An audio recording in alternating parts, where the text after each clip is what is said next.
one of the other things I taught in May were how to draw some mineral gemstones. We tend to use a lot of nature elements in our Bible journaling. I truly believe that's because God's creation always points back to Him, and so it's easy to reflect on nature and see His hand in it, and also hope that you can reflect on who you are and who He created you to be, and that He created you to create. And so I hope you will try some of these techniques that I've been posting in the videos, that we've been practicing in the classes. I hope that you'll continue to encourage others and yourself to grow and learn more new things and be unafraid in your willingness to try some things. So for these gemstones, you're going to need a mechanical pencil or a very sharp pencil and a ruler.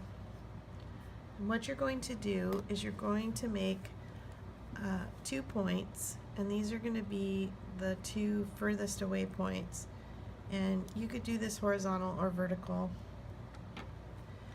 Then you're going to make 3 or 4 points on either side. So I'll do 1, 2, 3 on this side, and I'll do 1, 2, 3, 4, and they can be completely random where you place them, but you probably want the ones in the middle to be further out, and then we're just going to connect them using the ruler so that we get nice straight lines. I'm going to make these dots big so that hopefully you can see them, but when you do yours, you're going to want to make them as small as possible so that the dots don't show up when you're all done drawing.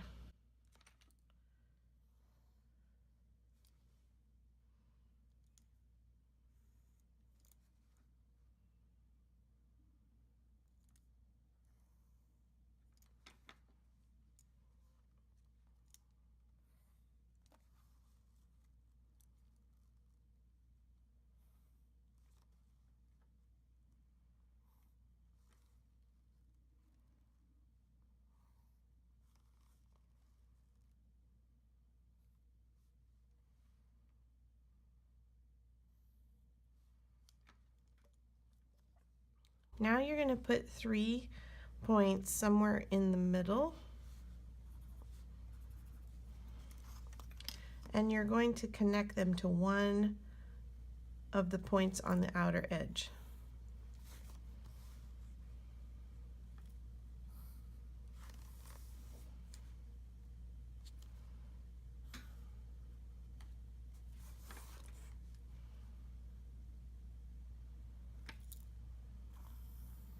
And this can be from the top, the bottom, the side.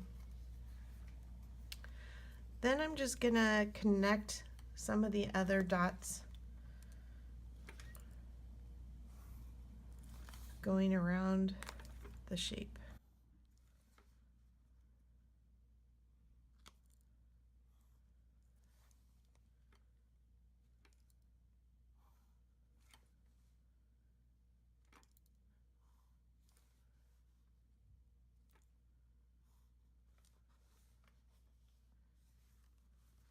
And you can even connect some between.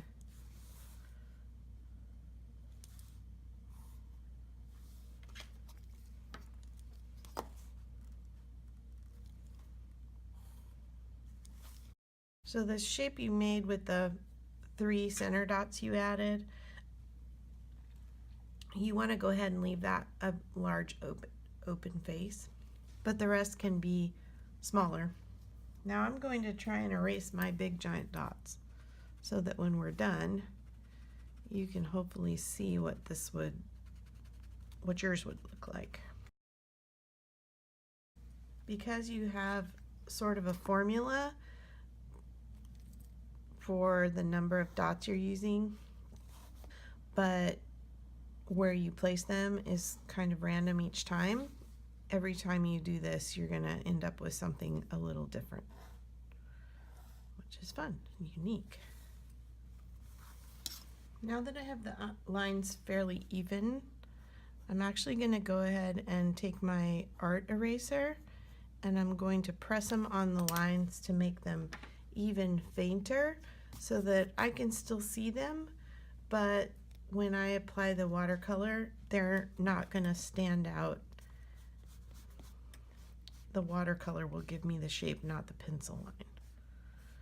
So I either just usually dab. This is a kneadable art eraser. You knead it to clean it. I either just dab or lightly rub. So the line is still there, but it's very, very faint. And I do this when I'm drawing anything in pencil before I watercolor, especially if I'm not going to be going over it with pen before or after I watercolor. Okay, now we're going to paint it in.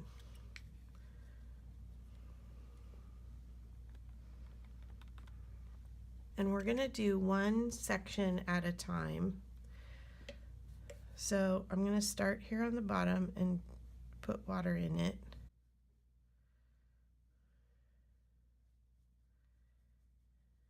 And then I'm going to do every other around the edge.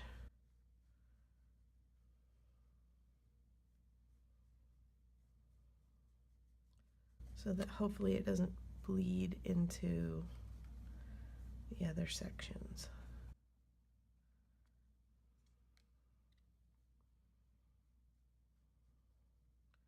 So let's start with those three. We'll get some color down. And I tend to lay the color along the lowest line.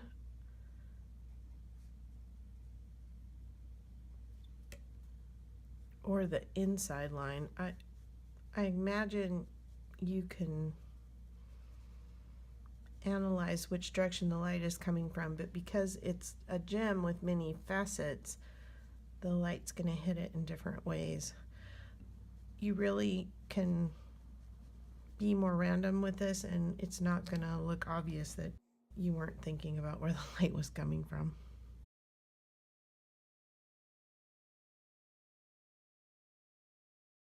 So that's just my tendency, is to kind of do the heavier colors lower and let it bloom up from there.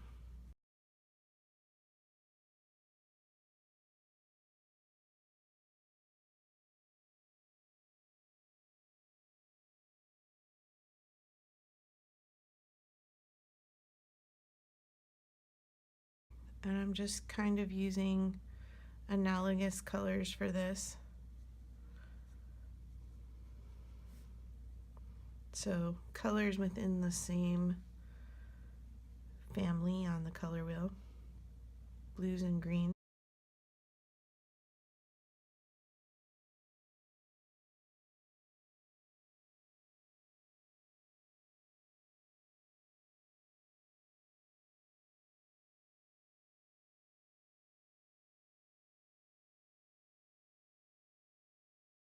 And now I would totally let this dry before going to the next pieces, but because for the sake of time, I'm just going to try and be careful and go ahead and start back around this edge.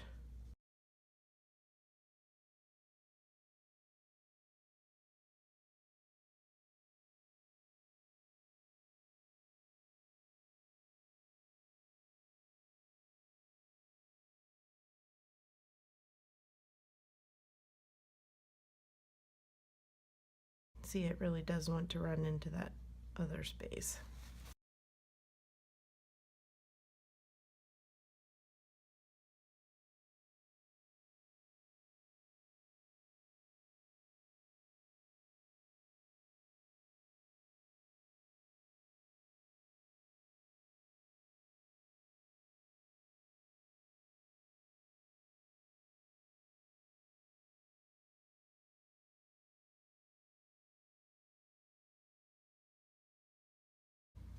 And it's okay to leave some white space too.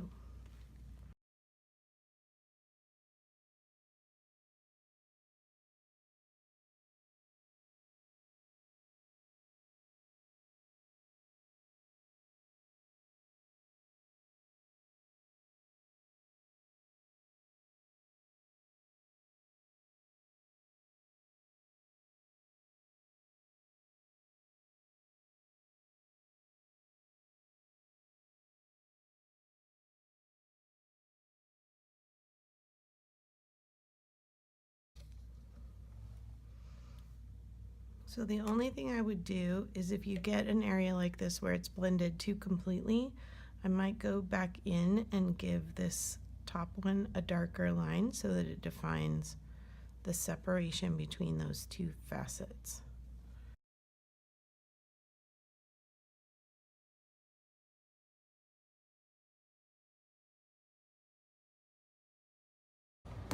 You can also Google images of stone cut patterns so that if you want to do a diamond or a ruby or something in a cut form rather than in more of a natural mineral look form, that would be less random. That would be more of a specific repetitive pattern, and you can do the same painting techniques with that.